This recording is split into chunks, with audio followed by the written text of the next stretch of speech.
मसीही का तमाम ये कंबोधिलाल है, जैसा ही रंगो रूप है पैसा ही माल है।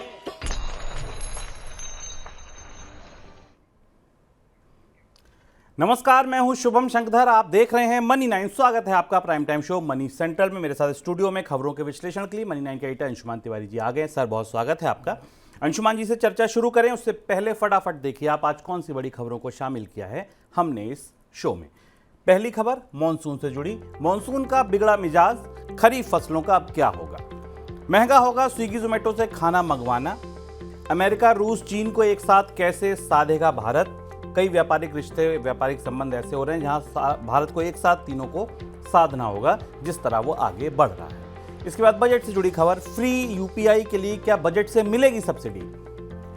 इसके बाद दिन की बड़ी खबरें, बाजार में आया निवेश का एक नया विकल्प और महाराष्ट्र में लॉन्च हुई लाडला भाई योजना। जी हां, महाराष्ट्र में अब 12th पास, ग्रेजुएशन पास को सरकार सीधा पैसा देगी। क्या और राज्यों पर इसका असर पड़ेगा, क्यों इसकी जरूरत पड़ी, ये समझेंगे। शुरुआत बारिश के साथ, मानसून के साथ। एक तरफ पंजाब, हरियाणा और हिमाचल प्रदेश में बरसात की भारी कमी देखी जा रही है, तो वहीं दूसरी तरफ देश के कई हिस्सों में बाढ़ और फ्लैश फ्लड जैसे अलर्ट जारी हुए हैं। मौसम विभाग के मुताबिक 17 और 18 जुलाई को कर्नाटक, सौराष्ट्र और कच्छ में भारी बारिश होने की संभावना है। इस दौरान तमिलनाडु, उत्तराखंड और पूर्वी राजस्थान में भारी बरसात का अनुमान है। इसके अलावा 18 से 20 जुलाई के दौरान विदर्भ, छत्तीसगढ़, ओडिशा और पूर्वी मध्य प्रदेश में भी भारी बरसात की चेतावनी है। 18 जुलाई को उत्तराखंड में कई हिस्सों में फ्लैश फ्लड की चेतावनी भी जारी की गई है। सर, मॉनसून का मिजाज फिर से असंतुलित हो गया, कहीं बाढ़ आ रही है, कहीं अभी बारिश ही नहीं हो रही है। खरीफ पर इसका क्या असर देख रहे हैं आप। जिस बात की आशंका थी इस बार मानसून को लेकर, और वही हमें होता दिखाई दे रहा है जुलाई के मध्य तक पहुंचते पहुंचते। और भारत अब स्पष्ट रूप से दो हिस्सों में बंट गया है। एक वो हिस्सा है जहां ला निना सक्रिय है। ला निना यानी जो एल निनो की बिल्कुल विपरीत परिस्थिति है, जिसमें अतिवृष्टि या भारी बारिश होने की संभावना होती है। तो मध्य भारत की और दक्षिण भारत में ऐसा मौसम विभाग की ऐसी चेतावनी है कि वहाँ फ्लैश फ्लड्स की और भारी बारिश की, भारी से बहुत भारी बारिश होने की संभावना है। ये खरीफ की फसलों की जो मौजूदा स्थिति है उसे प्रभावित करेगी। बाढ़ में फसलें भी बर्बाद होती हैं और शहरी व्यवस्था को नुकसान करेगी। लेकिन दूसरी तरफ जब हम ऊपर आते हैं और देखते हैं पश्चिम और उत्तर की तरफ, जो भारत में पैडी की या राइस की दृष्टि से सबसे महत्वपूर्ण राज्य हैं, वहाँ रेनफॉल का डेफिसिट बढ़ता जा रहा है। पंजाब में करीब करीब 30% का डेफिसिट है, औसतन 28% का डेफिसिट दिखाई दे रहा है। देखिए, पंजाब और हरियाणा और हिमाचल और उड़ीसा और छत्तीसगढ़ और झारखंड ये प्रमुख राज्य हैं जहां से धान की सबसे ज़्यादा फसल आती है। और इन सारे राज्यों में 17 जुलाई तक का और 18 जुलाई तक का आंकड़ा हमारे पास है। 17-18 जुलाई तक का औसत डेफिसिट सब में अब 30% से 28 से 30% के आसपास है। छत्तीसगढ़ में 24% के आसपास है। मानसून के यही सबसे महत्वपूर्ण हिस्सा है खरीफ की फसल का, जब बारिश की ज़रूरत होती है। तो इसलिए मानसून का पूरा मिजाज बदल गया है। खरीफ को लेकर फिंगर्स क्रॉस्ड हैं, संशय की स्थिति है। हालांकि बुवाई के आंकड़े पिछले साल से बेहतर हैं, लेकिन अगर अचानक बारिश बढ़ती है मध्य भारत में और ये इस पर लंबा चलता है उत्तर और पश्चिम भारत में, जहाँ पर वर्षा का डेफिसिट बढ़ता चला जाता है, तो खरीफ के उपज में कमी हो सकती है। फूड एग्रीगेटर कंपनियां स्विगी और जोमेटो ने हाल ही में ग्राहकों के लिए प्लेटफॉर्म शुल्क में 20% की बढ़ोतरी की है और रेस्टोरेंट का मानना है कि ये कंपनियां आगे भी चलकर प्लेटफॉर्म शुल्क में और बढ़ोतरी कर सकती हैं। रेस्टोरेंट का मानना है कि ग्लोबल ट्रेंड को देखते हुए ऐसा लग रहा है कि स्विगी और जोमेटो की तरफ से प्लेटफॉर्म शुल्क को 15 से 20 रुपये किया जा सकता है। फिलहाल दोनों प्लेटफॉर्म 6 रुपये तक शुल्क वसूलते हैं। सर, इतना शुल्क बढ़ाने के बाद क्या इनके जो बिजनेस है, कारोबार है, ऑर्डर की संख्या, इन पर असर नहीं पड़ेगा।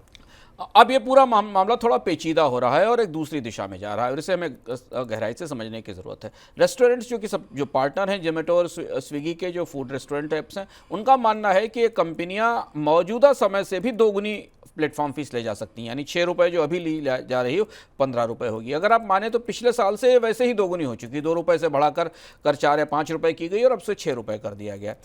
जोमेटो और स्विगी को अब मुफ्त में सेवा देने की आदत छोड़नी पड़ रही है, क्योंकि उनके घाटे बढ़ रहे हैं और उन्हें अब इन्वेस्टर्स को रिटर्न दिखाने के लिए प्राइसेस बढ़ाने पड़ रहे हैं।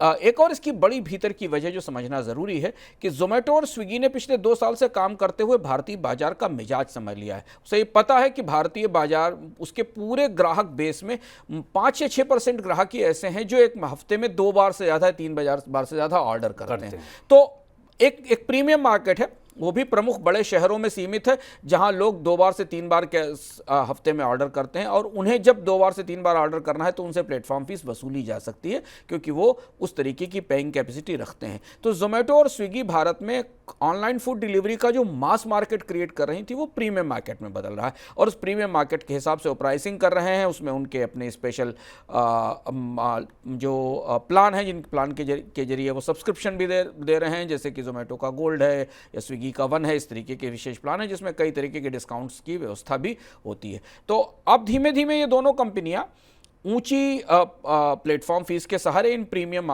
सब्सक्राइबर्स को टारगेट करेंगी। दुविधा है उन रेस्टोरेंट्स की जो स्विगी और जोमेटो को देखकर अचानक पूरे देश में उगाए थे मशरूम की तरह, क्योंकि उनको लग रहा था कि जो क्लाउड किचन का कॉन्सेप्ट है, इसके लिए उनको रियल एस्टेट लेने की ज़रूरत नहीं, वो कहीं से भी किचन चला सकते हैं और फूड को पूरे इलाके में फैला सकते हैं।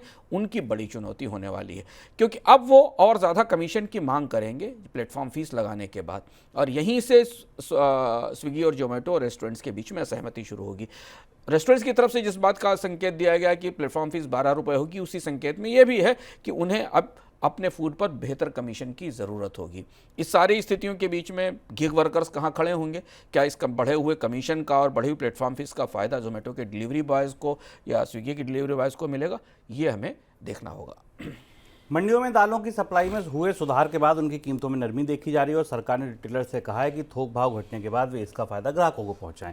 मंगलवार को उपभोक्ता सचिव निधि खरे ने प्रमुख रिटेल चेन के प्रतिनिधियों से मुलाकात की और ये निर्देश दिया। सरकार की तरफ से कहा गया है कि जुलाई के दौरान मंडियों में चना, तुअर और उड़द की कीमतों में 4% तक की गिरावट आई है। सर, क्या रिटेल चेन्स मानेंगी? रिटेल चेन्स के पर दबाव तो बनाया गया है। जो मंडी के भाव हैं वो भी सरकार के हिसाब से गुलबर्गा की मंडी में 12,200 रुपये प्रति क्विंटल के आसपास का भाव मिल रहा है इस समय तुअर का, और इसमें कमी दिखाई दे रही है। लेकिन रिटेल चेन्स ने जो स्टॉक ऊंची कीमत पर खरीद कर रखा है, क्या उसकी कीमतें वो घटाने को तैयार होंगी? ये देखने वाली बात होगी। दूसरी चीज़ है कि दाल की मल्टीपल पैकिंग्स हैं, छोटी बड़ी पैकिंग्स हैं, उन पैकिंग्स में भी क्या दामों में कमी होगी? क्योंकि इससे पहले भी सरकार जब भी रिटेल मार्केट में इस तरह से इंटरवेन करती रही है, जो खासतौर से रिटेल चेन्स के जरिए कीमतें घटाने के लिए, तो कीमतों में कमी बहुत ज़्यादा दिखाई नहीं दी है। मझोली और छोटी इकाइयों के साथ बड़ी कंपनियों की होने वाली डीलिंग की जानकारी अब बड़ी कंपनियों को साल में 2 बार देनी होगी। कंपनी मामलों के मंत्रालय ने यह निर्देश दिया है। इस निर्देश का मकसद छोटी और मझोली कंपनियों के साथ बड़ी कंपनियों में होने वाले लेन देन में पारदर्शिता और जवाबदेही बनाना है, उनको जवाबदेह ज़्यादा बनाना है। सर, क्यों पड़ रही है ये करने की ज़रूरत? आपको याद होगा कि पिछले 2 साल में कोविड के बाद से सरकार ने अपनी बड़ी कंपनियों को, सरकारी कंपनियों को और निजी कंपनियों को इस बात के लिए बार बार निर्देश दिए थे कि वो जिन छोटी इकाइयों के साथ, जो MSME इकाइयां हैं, जिनके साथ वो सेवाएं या सर्विस या प्रोडक्ट लेती हैं, उनके भुगतान समय पर किए जाएं और उन्हें 45 दिन से ज़्यादा का डिले ना किया जाए। भारत के छोटे उद्योगों की सबसे बड़ी समस्या उनके पेमेंट्स में होने वाली देरी है, और उनका चूँकि वो पेमेंट साइकिल 60 दिन से ज़्यादा लंबा हो जाता है, इसलिए उनकी वर्किंग कैपिटल की समस्या होती है और कंपनियां कभी भी वायबल नहीं हो पाती, अपने कारोबार को बढ़ा नहीं पाती। और इसमें सबसे ज़्यादा शिकायतें आती हैं बड़ी कंपनियों की तरफ से और सरकारी कंपनियों की तरफ से। तो मिनिस्ट्री ऑफ कॉर्पोरेट अफेयर्स ने एक बार और नई कोशिश की है, जिसमें उन्हें बार बार सरकार को अपने रिटर्न में बताना पड़ेगा, साल में 2 बार कम से कम, कि उन्होंने छोटे उद्योगों के साथ डीलिंग कैसे की और उनके भुगतान कितने समय पर किए गए। 45 दिन की समय सीमा को सुनिश्चित कराने की कोशिश एक बार फिर की जा रही है छोटी कंपनियों और बड़ी कंपनियों के बीच में जो भुगतान का क्रम है उसे संतुलित करने के लिए। अमेरिका के नेतृत्व वाले रणनीतिक block Indo Pacific economic framework यानी IPEF के साथ भारत जल्दी कुछ समझौते कर सकता है और भारत और IPEF के साथ क्लीन इकोनॉमी और फेयर इकोनॉमी एग्रीमेंट होने की संभावना है। इस सिलसिले में कैबिनेट नोट जल्द फाइनल हो सकता है। वहीं दूसरी तरफ भारत में चीन से निवेश को बढ़ावा देने के लिए सरकार की तरफ से ऐसे प्रस्तावों को जल्द मंजूरी दी जा सकती है जिनमें चीन की कंपनी किसी भारतीय कंपनी के साथ ज्वाइंट वेंचर में कारोबार करना चाहती है। इस तरह के प्रस्तावों को जल्द मंजूरी के लिए केंद्र सरकार अंतर मंत्रालय पैनल के गठन पर विचार कर रही है और उस पैनल में चीन से आने वाले निवेश पर किसी तरीके की आपत्ति प्राथमिकता के साथ चर्चा होगी। सर, एक चीज़ समझ नहीं आई, अमेरिका चीन दोनों ध्रुव हैं दो एक तरीके से, भारत एक साथ दोनों तरफ आगे बढ़ रही है, उधर भी समझौता कर रही है, इधर भी। कैसे साधेगा भारत चीन को, अमेरिका को एक साथ और साथ में रूस को भी। ये दुविधा भारत की व्यापार नीति में अब मुखर होकर दिखाई देने लगी है। पहले हम आईपीएफ को लेते हैं। आईपीएफ 2022 में शुरू हुआ था। 14 देश इसके सदस्य थे, जिनमें Australia, Brunei, Fiji, Bharat, Indonesia, Japan, Korea, Malaysia, New Zealand, Philippines, Singapore, Thailand, Vietnam और अमेरिका थे। ये अमेरिका के नेतृत्व वाली एक ग्रुपिंग है, जो ट्रेड ग्रुपिंग तो नहीं है, व्यापार समूह जैसा नहीं है, लेकिन एक नया भू राजनीतिक ग्रुप है जिसे प्रत्यक्ष रूप से चीन को काउंटर करने के लिए, चीन को रोकने के लिए बनाया गया था। भारत ने अभी इसमें संधि पर दस्तखत तो नहीं किए, लेकिन इसके जो अलग अलग हिस्से हैं, जिनको पिलर्स कहा जाता है आईपीएफ की ज़बान में, उसमें एक पिलर पर क्लीन एनर्जी को लेकर भारत समझौता करने जा रहा है, इसकी संकेत मिल रहे हैं। तो इस तरह से ये माना जा रहा है कि भारत आईपीएफ को फॉर्मली ट्रेड पैक्ट के तौर पर ज्वाइन करेगा। अब यहाँ से दुविधा का दूसरा चरण शुरू होता है, वो चीन का है। भारत में नई सरकार आने के बाद चीन को लेकर जो पहले से बनी हुई हिचक थी या जो दूरी थी, उसे पाटने की कोशिश की गई। हम आपको मनी सेंट्रल में बताते रहे कि मुद्दा उठा था चीनी इंजीनियरों को वीज़ा देने के लिए, उन्हें उन नियमों को उदार करने की बात कही गई। उसके बाद भारत में चीन की कंपनियों के संयुक्त उपक्रमों को मंजूरी देने की प्रक्रिया शुरू की गई। रिलायंस शीन को लेकर आई, जिंदल मोटर गैराज को जो चीन की कंपनी है एमजी, उसको लेकर आई, और वोल्टास के साथ एक और कंपनी आना शुरू हुई। अब यहाँ से अंतर्राष्ट्रीय राजनीति में भारत की दुविधा शुरू होती है।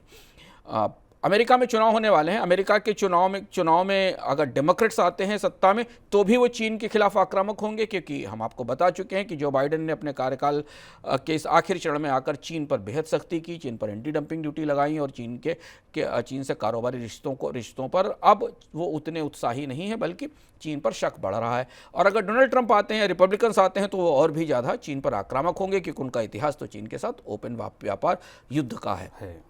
अब ऐसी स्थिति में भारत को चीन से निवेश चाहिए, और अमेरिका की ग्रुपिंग के साथ ग्लोबल सिस्टम में अपनी प्रासंगिकता बनाए रखने की ज़रूरत है। इन दोनों को साधने की चुनौती आने वाले समय में और मुखर होगी। केंद्र सरकार शेयर बाजार में कुछ और सरकारी कंपनियों की लिस्टिंग करा सकती है। इसके लिए कंपनियों की लिस्ट तैयार की जा रही है। सरकार चाहती है कि सरकारी कंपनियों का सही मूल्यांकन हो, साथ में उनके गवर्नेंस और प्रतिस्पर्धा भी बढ़े, इसलिए उन्हें लिस्ट कराने की तैयारी हो रही है। जिन कंपनियों की लिस्टिंग हो सकती है, उनमें national seed corporation, central warehousing corporation शामिल हैं। दूसरी तरफ आरबीआई ने आईडीबीआई बैंक के निजीकरण के लिए हरी झंडी दे दी है।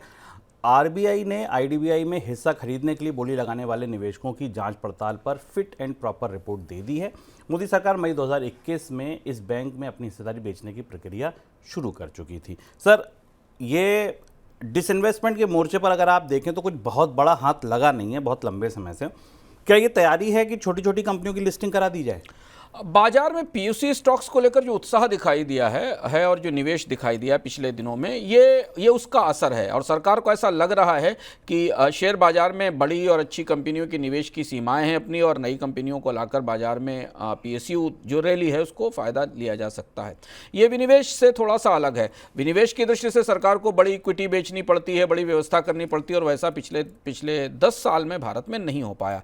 लेकिन शेयर बाजार में और ज़्यादा कंपनियों को सूचीबद्ध तो कराया जा सकता है, कई सारे उसको सूचीबद्ध कराने के रास्ते हैं। और जो डीपम है, जो डिपार्टमेंट ऑफ पब्लिक एंटरप्राइजेज है, उसने ये पाया है कि भारत में करीब 170 ऐसी नॉन फाइनेंशियल कंपनीज हैं, अनलिस्टेड कंपनीज हैं, सरकारी नॉन फाइनेंशियल, उसमें बैंक्स और बीमा कंपनियां शामिल नहीं हैं। इन्हें बाहर निकालने के बाद ऐसी अनलिस्ट 170 कंपनियां हैं जिन्हें बाजार में सूचीबद्ध कराया जा सकता है, और उससे बाजार में ट्रेडिंग करके और विकल्प और उनके लिए निवेश के विकल्प तैयार किए जा सकते हैं।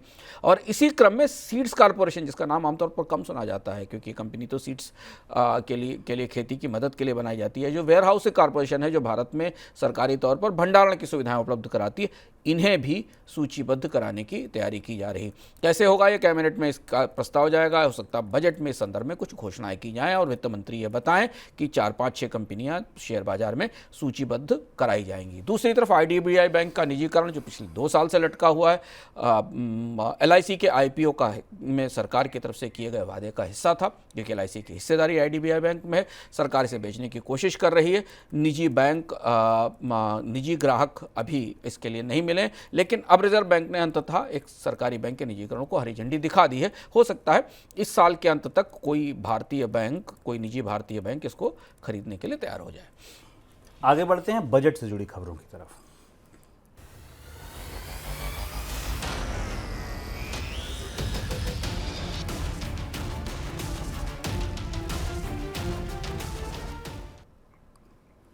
यूपीआई को बढ़ावा देने में अहम योगदान देने वाले पेमेंट एग्रीगेटर और फिनटेक कंपनियों ने मांग की है कि सरकार उन्हें सब्सिडी में हिस्सेदारी दे, जिसे सरकार यूपीआई को चलाने के लिए बैंकों को देती है। फरवरी में पेश बजट के दौरान केंद्र सरकार ने बैंकों को ग्राहकों और दुकानदारों के बीच होने वाली लो वैल्यू ट्रांजैक्शन को फ्री रखने के लिए 3,500 करोड़ रुपए का आवंटन किया था। पेमेंट एग्रीगेटर इस तरह के आवंटन में अपनी हिस्सेदारी चाहते हैं। देश में मोबाइल मैन्युफैक्चरिंग को बढ़ावा देने के लिए मोबाइल पार्ट्स पर इंपोर्ट ड्यूटी घटाने के लिए इलेक्ट्रॉनिक्स और आईटी मंत्रालय ने वित्त मंत्रालय को प्रस्ताव भेजा है। ये दूसरा प्रस्ताव पहुंचा है जिसके तार बजट से जुड़े हैं। इस प्रस्ताव पर वित्त मंत्रालय बजट में फैसला ले सकता है। आईटी मंत्रालय का तर्क है कि मोबाइल पार्ट्स पर इंपोर्ट ड्यूटी घटने से भारतीय मोबाइल ग्लोबल मार्केट में ज़्यादा प्रतिस्पर्धी हो पाएंगे।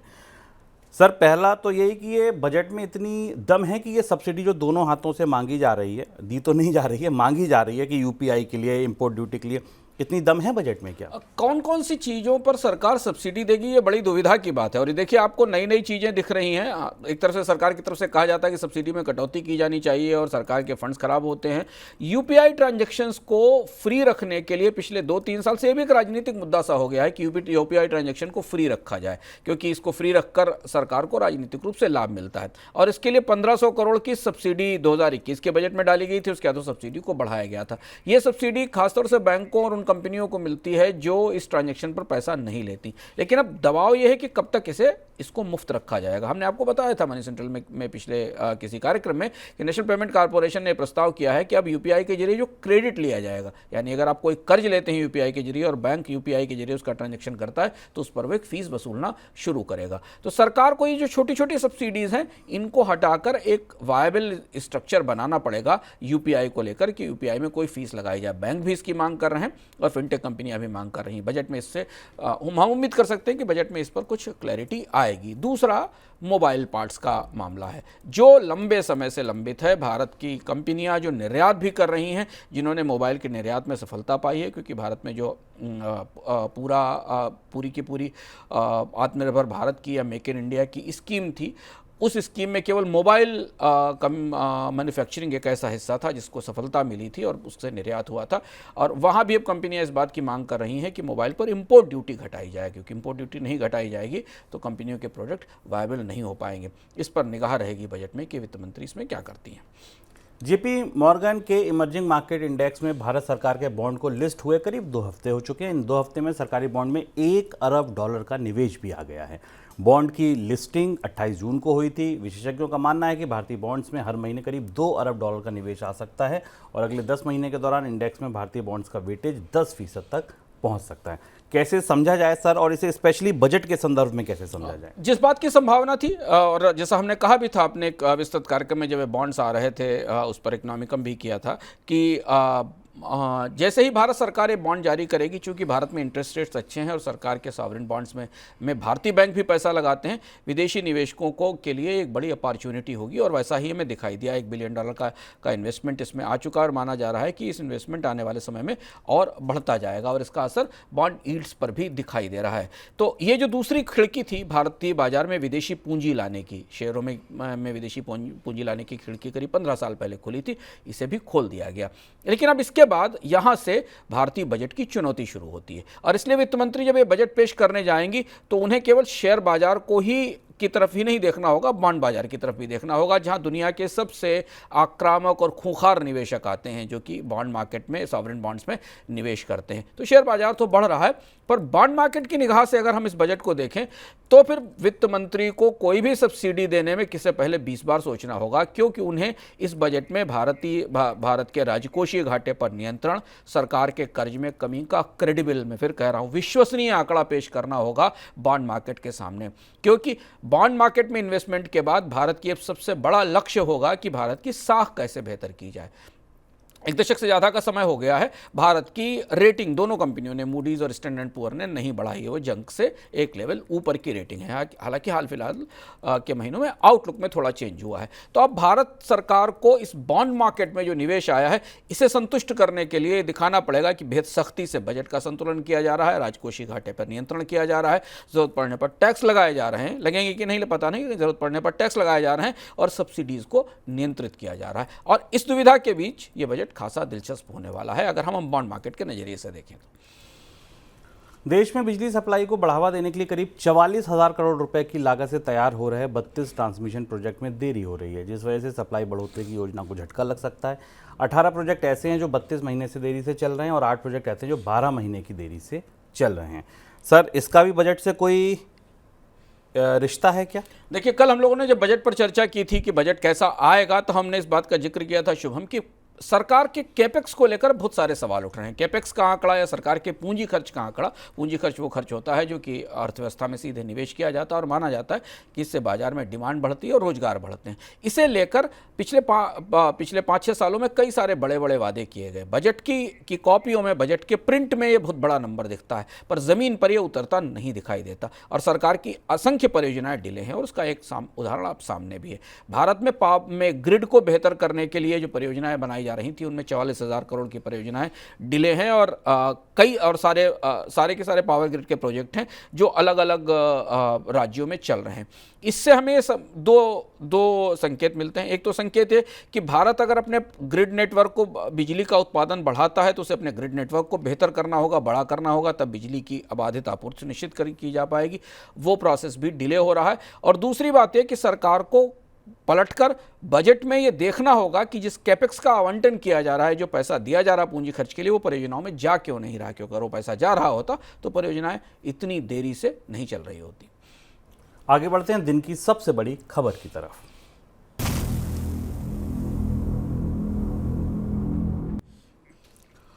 कैपिटल मार्केट रेगुलेटर सेबी ने एक नए निवेश विकल्प की घोषणा की है, जिसे फिलहाल न्यू एसेट क्लास का नाम दिया गया। इस निवेश विकल्प को जल्द लॉन्च किए जाने की संभावना है और इसमें न्यूनतम निवेश की लिमिट 10 लाख रुपए होगी। निवेश के लिए म्यूचुअल फंड और पोर्टफोलियो मैनेजमेंट सर्विसेज के बीच जो गैप है, उस गैप को भरने की कोशिश इस नए विकल्प से सेबी कर रहा है। सर, ऐसा जरूरत क्यों पड़ी?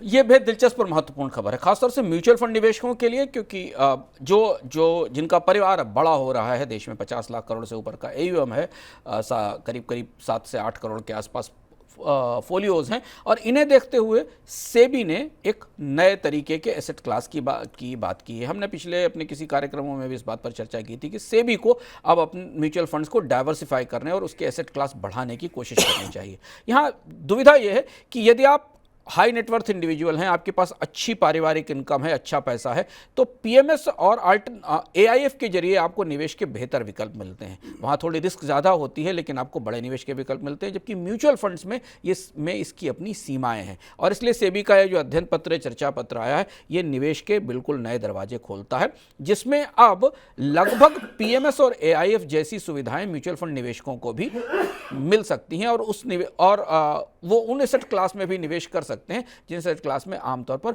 म्यूचुअल फंड निवेश नहीं करते थे। ये जो गैप जो हमने कहा कि जो PMS और म्यूचुअल फंड के बीच जो गैप था, उस गैप को संतुलित करने की, संभालने की कोशिश की जा रही है और म्यूचुअल फंड के लिए नए तरीके का बाजार खोला जा रहा है। और इसके लिए सेबी ने अलग अलग तरीके की शर्तें रखी हैं जो अभी का है, जिन पर किस तरीके के प्रोडक्ट आएंगे इस पर सेबी आगे फिर चर्चा पत्र लेकर आएगी। लेकिन मार्केट नियामक ने अपना नजरिया स्पष्ट कर दिया है कि म्यूचुअल फंड सब नए तरीके के प्रोडक्ट ला सकते हैं, जिसमें उन लोगों को निवेश का अवसर दिया जाए जो थोड़ी ज़्यादा रिस्क ले सकते हैं।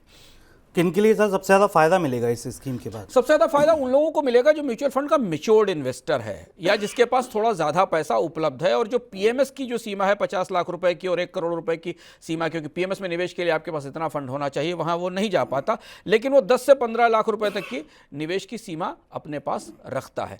ये वो इन्वेस्टर्स हैं जिन इन्वेस्टर्स के इनमें आप उनको शामिल कर सकते हैं। जैसे भारतीय म्यूचुअल फंड के निवेशक 3 स्तर पर हैं। प्राइमरी इन्वेस्टर्स हैं जिनके पास 1-2 सिप चलती हैं, कुछ सेकेंडरी इन्वेस्टर्स हैं जो म्यूचुअल फंड के डाइवर्सिफाइड पोर्टफोलियोज रखते हैं, small cap, mid cap, focused fund, diversified fund, debt fund, सब में निवेश करते हैं। और तीसरे वो निवेशक हैं जिनको लगता है कि अब हमें म्यूचुअल फंड की सीमाएं और बढ़ानी चाहिए, तो उनके लिए खासतौर से डेरिवेटिव्स में म्यूचुअल फंड ऐसे प्रोडक्ट लॉन्च करेंगे जो डेरिवेटिव्स प्रोडक्ट होंगे। 10 लाख रुपए तक की निवेश सीमा होगी, सिप के जरिए इसमें निवेश की सुविधा मिलेगी, जोखिम ज़्यादा होगा पर रिटर्न भी बेहतर होंगे।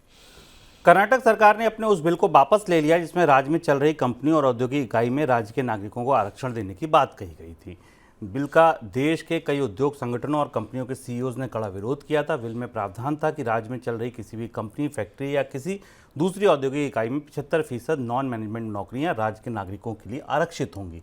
मैनेजमेंट नौकरियों में स्थानीय नागरिकों को 50% आरक्षण का प्रावधान था, लेकिन इंडस्ट्री के विरोध के चलते सरकार को अपने पैर पीछे करने पड़े हैं। सर, इस तरीके की कोशिशें बार बार हो रही हैं। हरियाणा में भी पहले इस तरीके की कोशिश हुई थी, अब कर्नाटक में।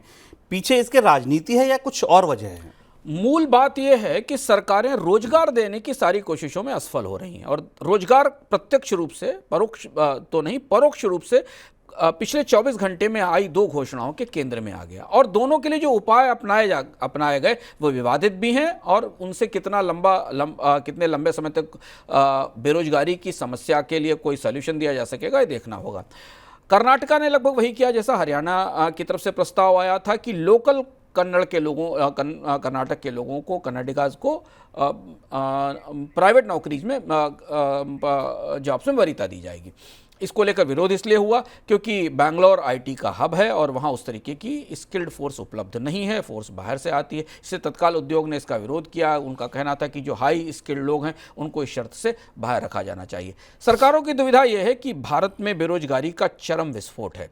किसी भी तरीके से वो कंपनियों को नए निवेश के लिए बाध्य नहीं कर पा रही हैं। हमने आपको विस्तार से कल बजट के मामले में बताया था कि कंपनियां नया निवेश करने को तैयार ही नहीं है, और ऐसी स्थिति में बेरोजगारी राजनीतिक रूप से राजनीतिक दलों के लिए सबसे बड़ी चुनौती है, और उसे ठीक करने के लिए वो ऐसे उपाय अपना रही हैं जिन पर विवाद भी है और जिन्हें लागू कराना मुश्किल है। और ऐसा ही हुआ।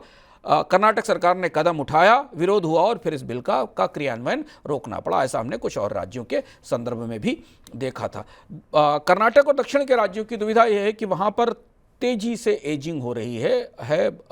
आने वाले समय में वहाँ पर बुजुर्ग लोगों की संख्या बढ़ेगी, और ऐसी स्थिति में बाहर से आने वाले लोग ही जॉब्स कर पाएंगे। तो एक किस्म की चुनौती दक्षिण और उत्तर के बीच में अगले 1 दशक में दिखाई देगी, जहाँ अवसर तो होंगे लेकिन वहाँ स्थानीय लोग नौकरियों के लिए उपलब्ध नहीं होंगे और उन्हें अन्य राज्यों से लाना होगा, और ये राजनीतिक रूप से आने वाले समय में बड़ी चुनौती होगी।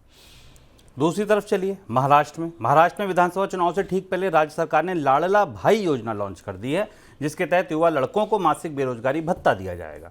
योजना के तहत 12वीं पास कर चुके युवा लड़कों को 6,000 रुपये, डिप्लोमा होल्डर को 8,000 रुपये और ग्रेजुएट कर लिया है तो 10,000 रुपये मासिक भत्ता दिया जाएगा। मुख्यमंत्री एकनाथ शिंदे ने इस योजना का ऐलान किया। सर, क्या माना जाए, ये ऐलान दरअसल रोजगार न दे पाने की स्वीकार्यता है? स्वाभाविक बात है। कर्नाटक का फैसला भी देख लें और महाराष्ट्र का फैसला भी देख लें। सरकारें पूरे देश में समग्र रूप से मिलकर निजी क्षेत्र को रोजगार देने के लिए तैयार नहीं कर पा रही, अपने सिस्टम से रोजगार नहीं दे पा रही। और ये बड़ी असंगति की बात है कि सरकार जिसके पास कर्मचारियों की कमी है, हर राज्य में न पर्याप्त शिक्षक हैं, न पर्याप्त नगर निगम के कर्मचारी हैं, न पर्याप्त कर्मचारी अन्य सेवाओं के हैं, वो उनको रोजगार नहीं दे पा रही। लेकिन सरकारें इस तरीके की योजनाएं ला रही जिन योजनाओं के राजनीतिक और राजकोषीय फलित चुनौतीपूर्ण होंगे। जैसे ये जो लाडका भाऊ योजना कल दी गई, 5,500 करोड़ रुपए का फंड इसके लिए एलोकेट किया जाएगा, ऐसी बात ये महाराष्ट्र के मुख्यमंत्री एकनाथ शिंदे ने कहा।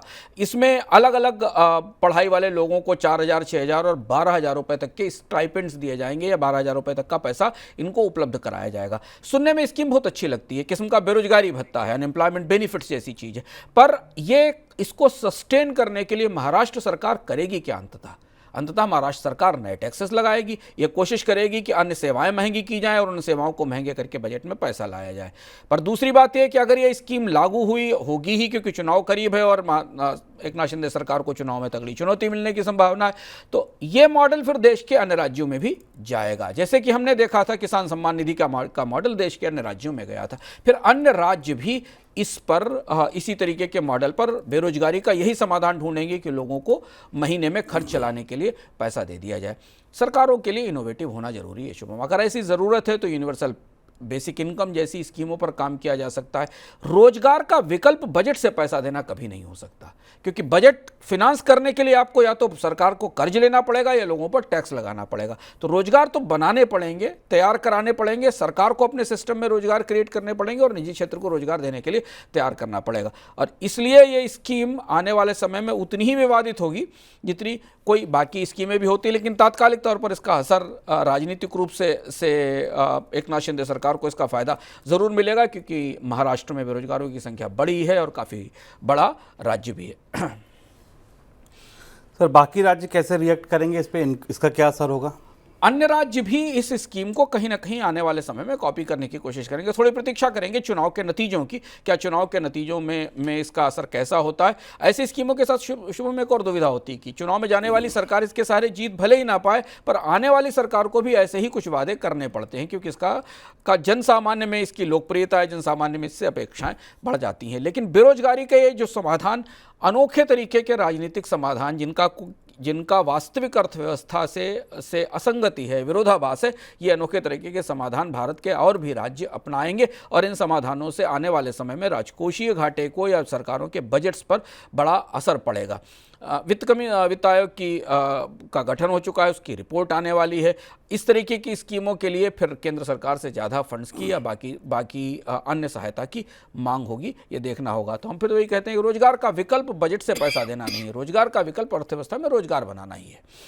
प्राइवेट टेलीकॉम कंपनियों की तरफ से टेलीकॉम दरें बढ़ाए जाने का फायदा सरकारी टेलीकॉम कंपनी BSNL को हुआ। ये पता चला कि जिस दिन प्राइवेट कंपनियों ने मोबाइल दरें बढ़ाई, तब से लेकर अब तक BSNL 2.5 लाख से ज़्यादा ग्राहक को जोड़ चुका है अपने साथ, जिन्होंने प्राइवेट कंपनियों की सेवाएं छोड़ दी। अपना नंबर BSNL पर पोर्ट करवाया है इन लोगों ने। टेलीकॉम कंपनियों ने 3 से 4 जुलाई को दरों में बढ़ोतरी की थी। सर ये लोग BSNL पर आ तो गए, लेकिन क्या BSNL इनको रोक पाएगा अपने साथ? अधिकांश लोग इसमें प्रीपेड सब्सक्राइबर्स थे, जिन्होंने जियो और एयरटेल को छोड़ा, वोडाफोन को भी छोड़ा, वोडाफोन को भी काफ़ी लॉस हुआ। ये प्रीपेड सब्सक्राइबर्स थे जिनके लिए दरें अब ज़्यादा महंगी हुई और BSNL पर गए। पर मुश्किल है BSNL के साथ टिकना, क्योंकि BSNL की सेवाओं को लेकर गहरे सवाल हैं। सरकारी कंपनी वैसे ही घाटे में है, उसे अभी MTNL का टेक ओवर भी करना है, उसकी सेवाएं, उसका नेटवर्क बेहतर नहीं है। बहुत मुश्किल से तो 4G के नेटवर्क के लिए स्पेक्ट्रम मिल पाया जब पूरे देश में 4G लॉन्च हुआ उसके बाद। तो BSNL में ये शिफ्टिंग तात्कालिक तौर पर बिल बढ़ने के कारण या प्रीपेड के चार्जेस बढ़ने के कारण जियो और एयरटेल में उसका असर दिखती है, लेकिन नेटवर्क संबंधी और क्वालिटी संबंधी जो चुनौतियां BSNL के पास हैं उसे शायद इन ग्राहकों को रोकने में सहायक नहीं होंगी, क्योंकि BSNL को अपना नेटवर्क बेहतर करने में बड़ा निवेश करना पड़ेगा। चलिए अब बारी झटपट खबरों की।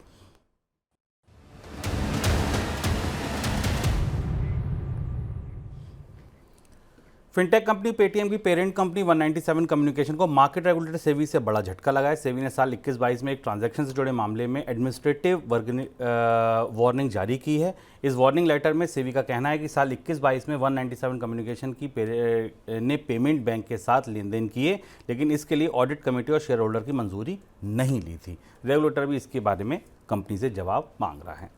विश्व व्यापार संगठन यानी WTO ने चीन में इंडस्ट्रियल उत्पादन पर दी जाने वाली सब्सिडी में पारदर्शिता नहीं होने की बात कही है। सब्सिडी को लेकर WTO की रिपोर्ट में कहा गया है कि चीन में कितनी सब्सिडी दी जाती है इसकी जानकारी सार्वजनिक नहीं है और WTO के दूसरे सदस्य देश इसको लेकर शिकायत कर रहे हैं। WTO की ये रिपोर्ट ऐसे समय पर आई है जब अमेरिका, यूरोपियन यूनियन ने चीन से इम्पोर्ट पर भारी टैक्स लगाने का ऐलान किया है। सर कोई टिप्पणी आपकी? चीन के लिए WTO की रिपोर्ट चुनौतीपूर्ण है। चीन में सब्सिडीज का एक बड़ा तंत्र है और अब पश्चिम देश WTO के जरिए चीन की सब्सिडी व्यवस्था को घेरने जा रहे हैं, जिसको पहले यूरोप और अमेरिका ने अपने यहाँ एंटी डंपिंग ड्यूटीज लगाकर और कई तरीके की तट बाधाएं खड़ी करके संभालने की कोशिश की थी। चीन WTO का मेंबर है और पहली बार संगठित रूप से WTO ने चीन की सब्सिडी व्यवस्था पर सवाल उठाए। ये जद्दोजहद WTO में देखने लायक होगी, दिलचस्प होगी, क्योंकि ये जो 173 पेज का असेसमेंट WTO ने पब्लिश किया है या प्रकाशित किया है चाइना की ट्रेड पॉलिसी को लेकर, ये एक चीन की तरफ से सख्त प्रतिक्रिया की संभावना बनाता है। और WTO के सदस्य होने के नाते दुनिया के देशों को अपने यहाँ सब्सिडी की जानकारी स्पष्ट रूप से देनी होती है। तो क्या WTO चीन को इन सारी सब्सिडीज़ की सूचनाएं सार्वजनिक करने के लिए बाध्य करेगा, ये देखना होगा। तो ये था हमारा आज का मनी सेंट्रल। कल फिर आएंगे नए संस्करण के साथ, तब तक के लिए दीजिए इजाजत। नमस्कार। ऐसे ही का नाम ये कमोद लाल है, जैसा ही रंगो